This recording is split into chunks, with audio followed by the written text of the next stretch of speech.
Hello, hello. Welcome back. As the expert in people pleasing here, today I want to teach you why you could possibly be so emotionally drained. You might come home and just fall onto a couch, like you just cannot give any more, right? Or perhaps you go on about your day and your weeks, but you come home and you give crankiness and irritation and just anger toward your family members and or your kids, right? So you have nothing left. You're out in the world with this smile on your face, but you come home and you're just snapping at the ones that you love the most, right? Like I feel like because we feel the safest with the people that are in our home, most likely, hopefully, that's where our nervous system's easy or is it's easier to let down in that environment. And so you might be people pleasing everywhere in your life and then come home and just be completely drained and snapping at your kids and fighting with your husband and not being who you want to be. And then you go to bed feeling bad because you snapped at your kids and they weren't really doing, anything to deserve that. And you're like, I'm a terrible mom. They're experiencing me in these ways.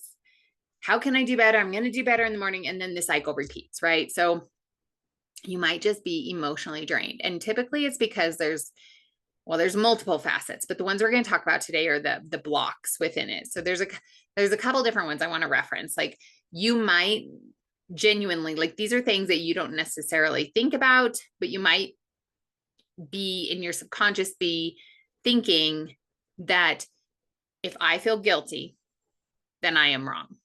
Okay. Like if you have to say no, and then your no turns to guilt, then you and your nervous system have associated that with you are now wrong. Something is wrong with you. You are a misbehaving adult, human being. That can be so draining. Nobody wants to feel or think that they're wrong.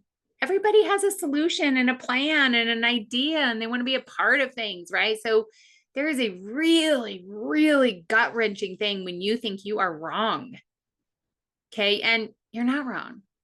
But that's the difference between guilt and shame, right? Shame is actually what it is. You feel wrong.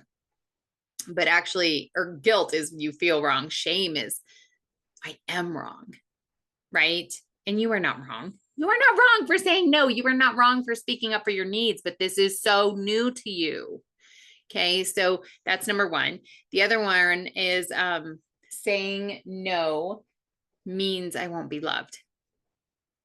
Okay, that one is really painful because perhaps in your childhood, perhaps somewhere you learned, maybe with a relationship, maybe your first relationship that if you said no, you were not going to be shown love and or you were like pushed away.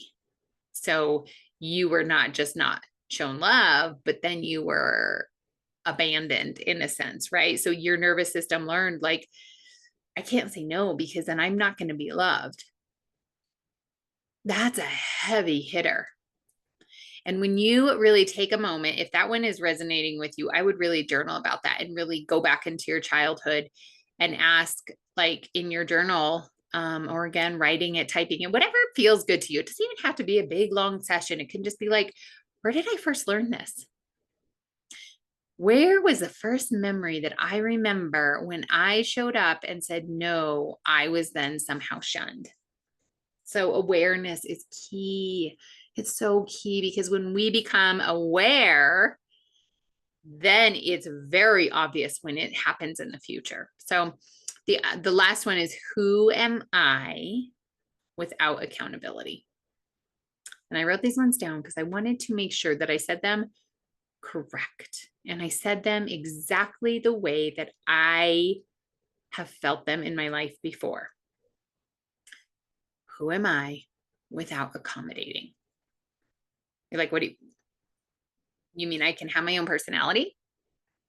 I can say my own no. I can have my own opinion in life and voice it. What? that's true life for other people. Yeah, I see other people doing that, but they're not me. I'm not strong enough. I'm not good enough. Those people know more than me. Those people are smarter than me. Those people are prettier than me. Those people have more than me. So it makes sense. They should be able to voice their opinion, but I can't. So instead, I'm just going to accommodate them for their needs because mine are not important. So take some time, really think about that. If those three don't resonate with you, kind of figure out, like, again, journaling is really good. If you do this thing where you just literally set a timer and set a timer for 10 or 15 minutes if you have it, and literally just set down your pen and just start writing, and do not pick up your pen until the timer goes off, because sometimes what comes out in that, after you get like some junk out of the way and you just keep going, like, it's like, I don't know what to say. Like, I don't care if you've been right. I don't know what to say. I don't know what to say. What did I do in my childhood? Why am I a people pleaser? Why do I always feel bad? Right? There's typically gold in the last few sentences. So anyway, have a wonderful, wonderful day, and we will see you in the next one. All right. Bye.